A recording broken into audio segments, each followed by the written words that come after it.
ஒரு பொருளாக இருந்தாலுமே நம்ம அதை யூஸ் பண்ணாமல் வச்சா அந்த பொருளோட வேல்யூவே இல்லாமல் போயிடும். ஃபார் எக்ஸாம்பிள், நம்ம ஸ்கூட்டி வச்சுருக்கோம் அப்படின்னா அந்த ஸ்கூட்டியை நம்ம டெய்லி அதை யூஸ் பண்ணாமல், அதை தொடச்சி வைக்காமல், ப்ராப்பராக மெயின்டைன் பண்ணாமல் நிறுத்தின இடத்துலையே அப்படியே இருந்துச்சுன்னா அந்த வண்டி ரிப்பேராக போயிடும். நம்ம யாருக்குமே அதை பிரயோஜனம் இல்லாமல் போயிடும். இதே மாதிரி தாங்க நம்மளோட வாழ்க்கையிலையும் ஏசப்பா நம்மளுக்கு அருமையான இந்த வாழ்க்கையை கொடுத்துருக்கிறாரு. ஒரு நாள் போயிடுச்சு அப்படின்னா அந்த நாள் திரும்ப வராது. ஸோ ஒவ்வொரு நாளும் நம்ம தேவனோட பாதத்தில் அமர்ந்து ஏசப்பாக்கு பிரியமான காரியத்தை ஏதாவது நம்ம செஞ்சுருக்கோமா, இன்னைக்கு நாள் பிரயோஜனப்படுத்தியிருக்கோமா, இல்லை சும்மா உட்காந்து இந்த நாளை வீணடிச்சிருக்கோமா அப்படின்னு சொல்லிட்டு ஒவ்வொரு நாளையும் நம்ம பார்க்கணும். ஏன்னா ஏசப்பா ஒவ்வொரு நாளுக்கும் கணக்கு கேட்பாரு. அதனால ஒவ்வொரு நாளும் தேவனுக்கு பிரியமான காரியங்களை செய்யுங்க. வேதத்தில் பாருங்க, தீத்து 3:14 போட்டிருக்கு, நம்முடையவர்களும் கனியற்றவர்களாய் இராதபடி குறைவுகளை நீக்குகிறதற்கு ஏதுவாக நற்கிரியைகளை செய்ய பழகட்டும்னு வேதத்தில் போட்டிருக்கு. ஆமாங்க, ஒவ்வொரு நாளும் ஏதாவது ஒரு நல்ல காரியங்களை செய்து பழகுங்க. ஃப்ரீ டைம் கிடைக்குது அப்படின்னா ஏசப்பா கூட உட்காந்து டைம் ஸ்பெண்ட் பண்ணுங்க.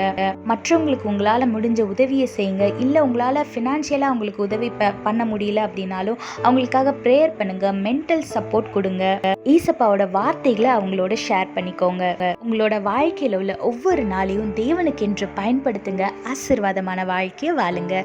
கர்த்தர் உங்களோடு கூட இருந்து உங்களை ஆசீர்வதித்து பாதுகாத்து வழி நடத்துவாராக. ஆமேன். If you have any kind of vehicle and if you are not using it every single day, if you are not cleaning it or using it or maintaining it, there will be no value for the vehicle.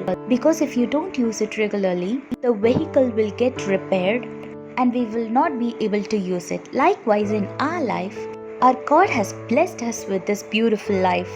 In this life, each day we have to do good things which bring glory to our Lord. Look what the Bible says in Titus chapter 3 verse 14. Our people must learn to spend their time doing good in order to provide for real needs. They should not live useless lives.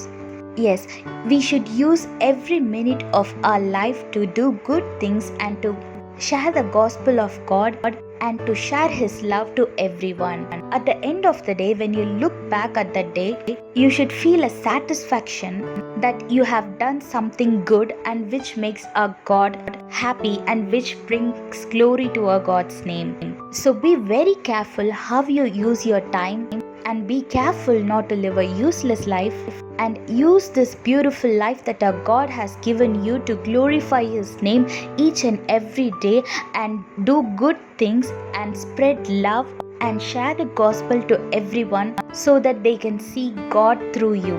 Do good things, be kind to everyone, and share the gospel and live a blessed and peaceful life. God bless you all. Have a blessed day. Amen.